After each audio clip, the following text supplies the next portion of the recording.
Karl Marx.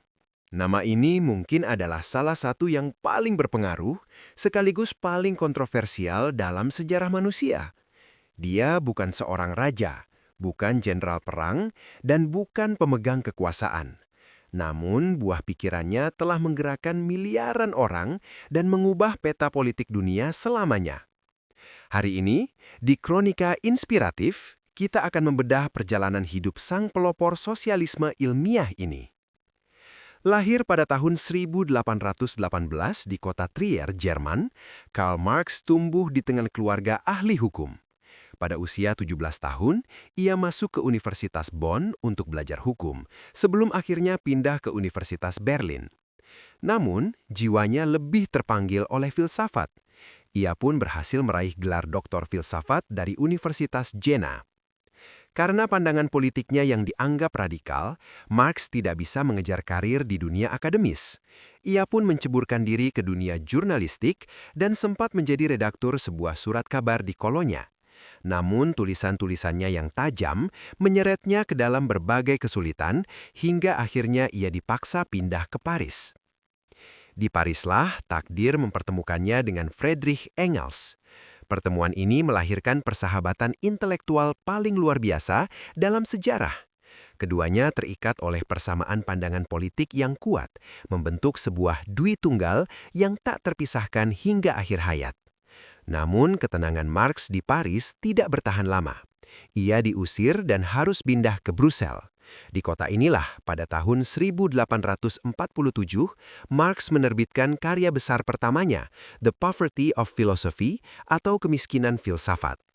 Setahun kemudian, bersama Engels, ia menerbitkan buku yang kelak menjadi bacaan dunia, Communist Manifesto. Setelah diusir dari berbagai negara, Marx akhirnya menyeberang ke London dan menetap di sana sampai ia menghembuskan napas terakhirnya. Di London, hidup Marx tidaklah mudah. Meski memiliki sedikit penghasilan dari pekerjaan jurnalistik, ia menghabiskan sebagian besar waktunya di perpustakaan untuk melakukan penyelidikan mendalam tentang politik dan ekonomi. Selama tahun-tahun yang sulit itu, Marx dan keluarganya sangat bergantung pada bantuan finansial dari kawan karibnya, Engels. Hasil dari kerja keras dan penderitaan itu adalah jilid pertama Das Kapital, karya ilmiah terpenting Marx, yang terbit pada tahun 1867. Tatkala Marx meninggal pada tahun 1883, ia belum sempat merampungkan dua jilid sambungan Das Kapital. Engelslah yang kemudian menyusun catatan-catatan Marx dan menerbitkannya. Tulisan-tulisan Marx inilah yang kemudian menjadi dasar teoritis bagi gerakan komunisme. Kini, sekitar seabad sesudah kematiannya, jumlah manusia yang terpengaruh oleh Marxisme telah mendekati angka 1,3 miliar orang. Jumlah penganut ideologi ini lebih besar dari jumlah penganut ideologi manapun sepanjang sejarah manusia.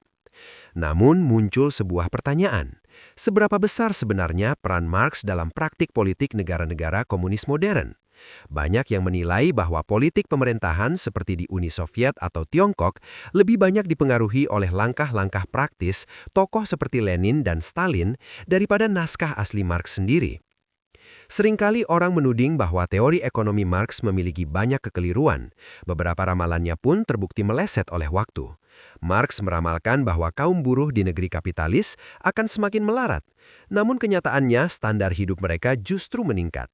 Ia juga meramalkan hilangnya kelas menengah, yang nyatanya hingga kini masih bertahan kuat. Tetapi ada satu hal yang tidak bisa dibantah.